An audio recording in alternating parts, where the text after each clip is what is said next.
Halo teman-teman, ketemu lagi nih dengan saya di Dongeng Seram.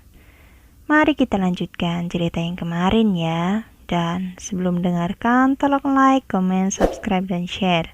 Jangan lupa tekan tombol loncengnya. Terima kasih. Jadi, beneran ada pasar malam di sana, Bu? Iya, ada, Mas. Baik, Bu. Terima kasih ya. Aku langsung menuju lokasi yang ditunjukkan oleh ibu penjual sawo. Benar saja. Aku ingat betul kalau ini adalah pasar yang kulihat dalam mimpi. Aku harus menunggu sampai pasar ini ramai pengunjung. Selepas maghrib, pengunjung mulai berdatangan. Para pedagang sibuk menjajakan dagangan mereka. Namun, aku tidak tahu apa yang harus aku lakukan di sana. Untuk beberapa saat, aku hanya nongkrong di tukang bakso sambil memperhatikan lalu lalang pengunjung. 2 jam berlalu, aku belum juga melihat wanita yang ada dalam mimpiku. Malam semakin larut. Para pengunjung satu persatu meninggalkan pasar malam. Pedagang juga mulai membereskan tenda mereka. Tapi aku belum juga melihat wanita itu. Mungkin mimpi itu hanya bunga tidur. Aku memutuskan untuk pergi dari pasar malam itu dan mencari penginapan terdekat. Namun, sesaat sebelum pergi, ekor mataku menangkap seorang wanita berkerudung merah yang sedang membeli nasi goreng. Kuperhatikan baik-baik wajah wanita itu. Tidak salah lagi, dia adalah wanita yang kulihat di dalam mimpi. Tanpa banyak basa-basi lagi, aku langsung menghampirinya. Novi ya? Wanita itu tampak bingung. Siapa ya? Kenalin, aku Bejo. Ragu-ragu dia menyambut tanganku. Novi, timpalnya singkat. Untuk beberapa saat kami sama-sama diam. Kamu siapa? Tanya, tahu namaku dari mana? Tanya dia lagi. Sangat konyol kalau aku bilang tahu dari mimpi. Media sosial. Aku suka lihat sosial media kamu. Oh, begitu. Aku sangat bahagia. Itu adalah pertemuan yang paling berkesan dalam hidupku. Semakin lama, aku dan Novi semakin akrab. Ternyata dia sudah tidak punya orang tua. Dia hanya tinggal bersama kakak laki-lakinya. Aku tidak peduli dengan latar belakangnya itu. Yang penting, aku merasa nyaman bersamanya. 2 bulan dekat dengan Novi, akhirnya aku memutuskan untuk menikahinya. Pernikahan kami sangat meriah. Aku tidak menyangka ternyata sumber penyandungan itu manjur. Aku tahu hari ini pasti kecewa. Tapi mau bagaimana lagi? Aku benar-benar mencintai Novi, wanita yang ku kenal lewat mimpi. Setelah 1 minggu, Novi menjadi istri sahku. Tidak ada hal janggal dalam rumah tangga kita. Hingga akhirnya, suatu malam aku terbangun dan istriku tidak ada di kamar. Ku cari dia di seluruh ruangan, tapi tetap tidak ada. Jelas aku panik dan segera lari keluar rumah untuk mencarinya. Di luar, kulihat Novi sedang mengobrol sendirian di halaman rumah. Aku penasaran, apakah istriku bisa melihat hantu? Nov, kamu ngobrol sama siapa? Aku menghampirinya. Kok kamu bangun? Iya, aku kaget kamu hilang. Tadi kamu ngobrol sama siapa? Hantu ya? Iya mas, maaf, aku baru bilang sama kamu kalau aku bisa melihat hantu. Tadi ada pocong yang mau masuk ke rumah kita, tapi aku udah usir. Aku tidak menyangka kalau istriku ternyata seorang indigo. Nanti kita bicarakan lagi soal ini. Sekarang ayo kita masuk, ajakku.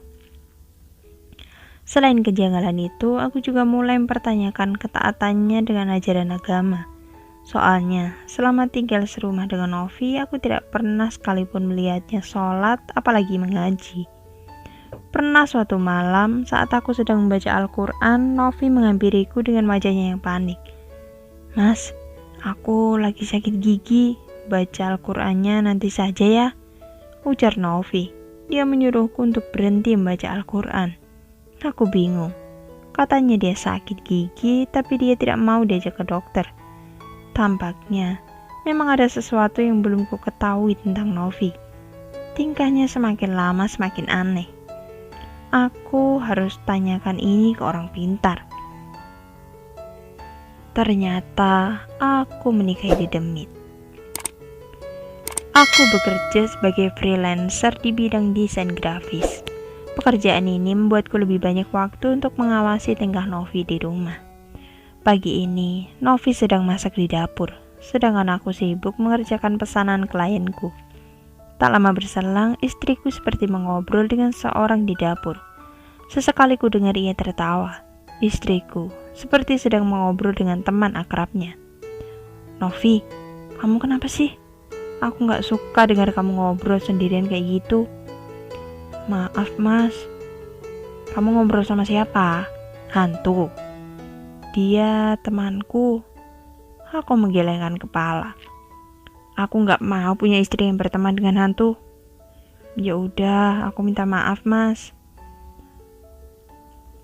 Kamu pulang aja ya, suamiku marah, kata Novi kepada sosok yang tak kasat mata di sampingnya. Setelah Novi bilang seperti itu, jendela dapurku terbuka dengan sendirinya, seperti ada sesuatu yang keluar dari ruangan ini. Nov, aku paham kamu bisa lihat hantu, tapi aku tidak bisa membiarkan istriku berteman dengan makhluk halus. Sekarang kamu udah jadi istriku, aku mohon jangan berinteraksi dengan hantu lagi ya. Iya mas, aku janji. Dia kemudian memelukku. Tengah malam, lagi-lagi aku terbangun. Novi sudah tidak ada di tempat tidur. Aku pun bangun untuk mencari istriku. Sebelum sempat membuka pintu kamar, ku dengar suara Novi sedang mengobrol dengan seseorang. Kali ini aku dapat mendengar suara lawan bicaranya itu. Ku buka sedikit pintu kamar lalu mengintip Novi dari celah pintu.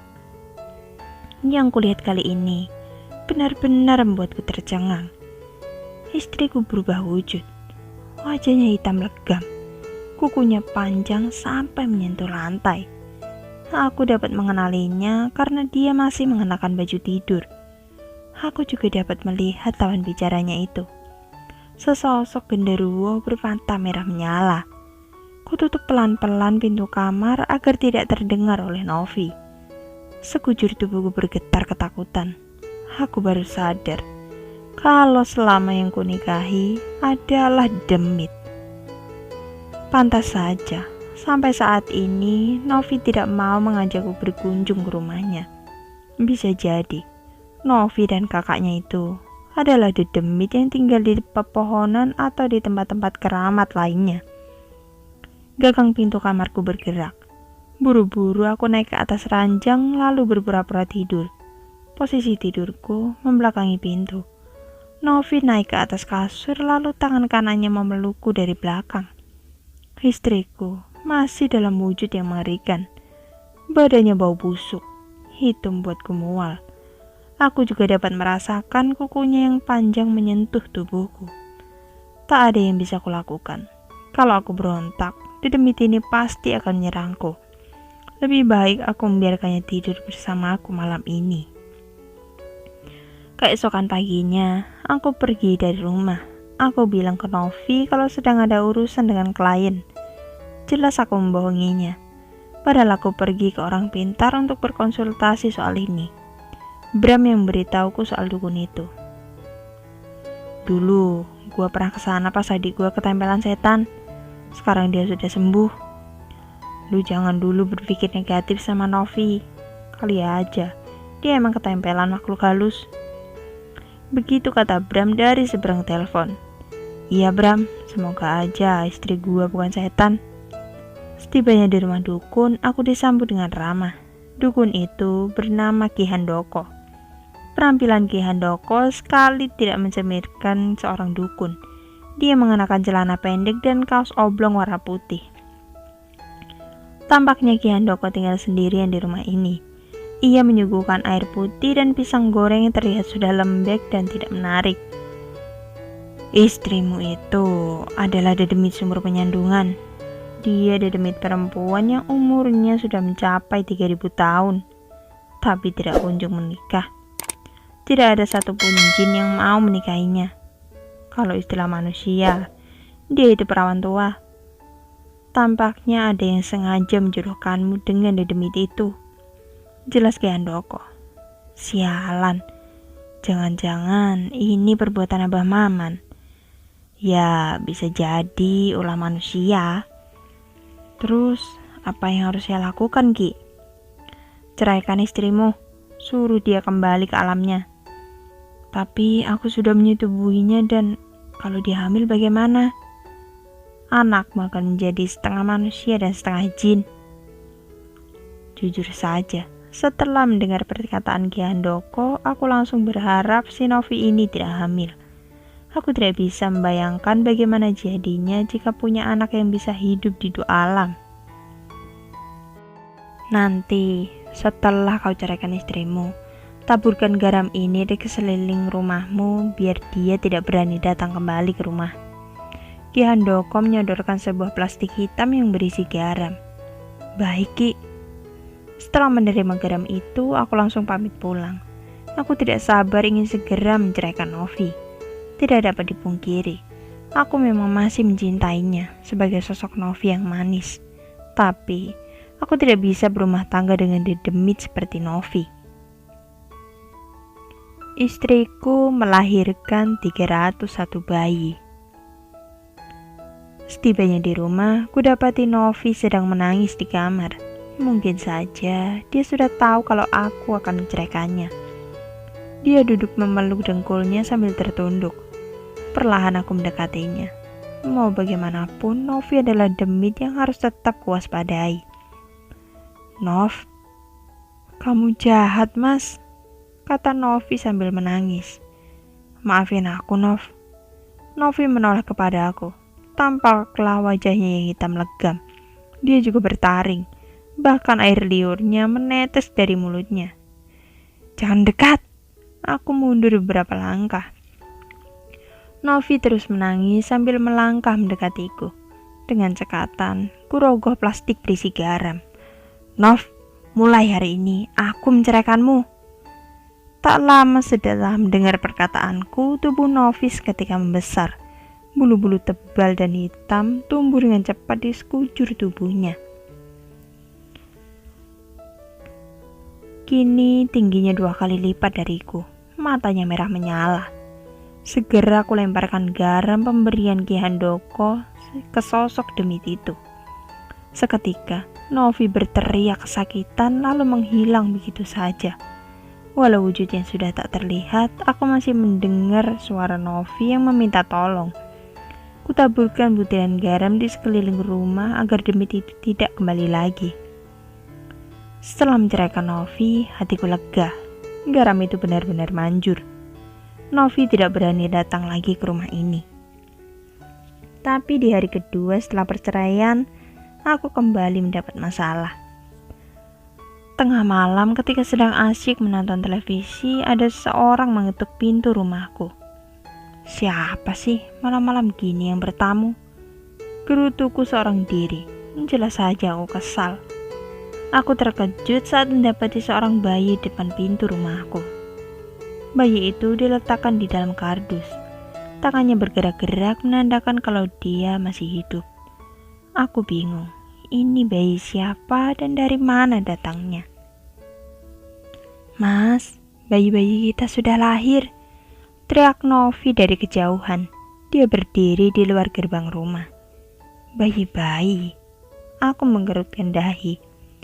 Tak lama kemudian, di sekeliling Novi ada banyak bayi yang melayang. Jumlahnya banyak. Mungkin 100 atau mungkin saja lebih dari itu. Aku melahirkan 301 bayi, Mas. Dan hanya satu yang berwujud manusia. Aku titip satu anak ini ke kamu, Mas. Tolong jaga dengan baik. Novi tersenyum lagi. Dia kemudian pergi begitu saja. Aku tidak menyangka bakal punya anak sebanyak itu. Dan sekarang mau kuapakan anakku ini? Mana bisa aku mengurus bayi sendirian?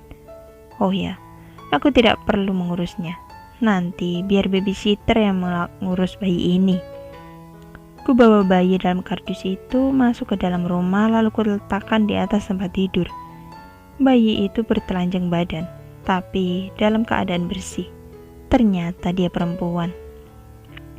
Aku harus segera menamainya. Kira-kira namanya cocok apa ya? Claudia. Ya, aku namai dia Claudia. Biar agak modern dan tidak seperti namaku yang kurang bagus. Biar nanti anakku punya nama yang paling keren di antara teman-temannya. Anakku tumbuh dengan sehat. Aku tidak jadi membayar babysitter. Aku sendiri yang mengurusnya. Biar kelak dia bisa akrab denganku. Novi kadang datang ke kamarku untuk menjenguk anaknya. Aku sering melihat ayunan Claudia bergerak sendiri. Tidak jarang, popoknya juga sudah ada yang mengganti. Padahal aku belum sekali mengganti. Novi, istriku yang telah aku ceraikan, yang ternyata di Demit itu, selalu ada di rumah ini. Mungkin efek garam itu sudah hilang. Aku sengaja membiarkan Novi sekali menjenguk anaknya asal tidak mengganggu saja. Walau aku tahu Novi sering mengunjungi Claudia, tapi Novi tidak mau menampakkan diri di hadapanku. Berbeda dengan anak-anakku di alam gaib. Aku melihat mereka melalui CCTV. Sebanyak 300 anakku sering nongol di jendela kalau aku lagi tidur. Mereka lucu-lucu dan menggemaskan. Saat Claudia menginjak usia 6 tahun, aku pindah rumah ke pusat kota agar anakku bisa bersekolah di SDN favorit. Lebih dari itu, rumah ini juga menyimpan terlalu banyak kenangan bagiku. Aku harap Novi tidak mengikuti kami. Kalau Claudia sering berinteraksi dengan ibunya, aku takut dia jadi indigo. Semua barang sudah keluarkan dari rumah. Claudia mendekatiku. Dia memeluk boneka panda kesayangannya. Sesaat aku memperhatikan rumah itu. Bayang-bayangan tentang Novi kembali melintas di benakku. Aku melangkah masuk ke dalam rumah. Kurogoh spidol dari dalam saku celana, lalu kutulis sebuah pesan untuk Novi di dinding. Novi, kami mau pindah rumah. Aku harap kamu tidak mengikuti kami. Biarkan Claudia tumbuh dewasa menjadi manusia seutuhnya. Aku juga titip 300 anakku padamu. Jaga mereka baik-baik ya. Aku sayang kamu, Nov. Bejo. Selesai. Terima kasih sudah menyimak teman-teman, dan nantikan cerita-cerita lainnya hanya di Dongeng Seram.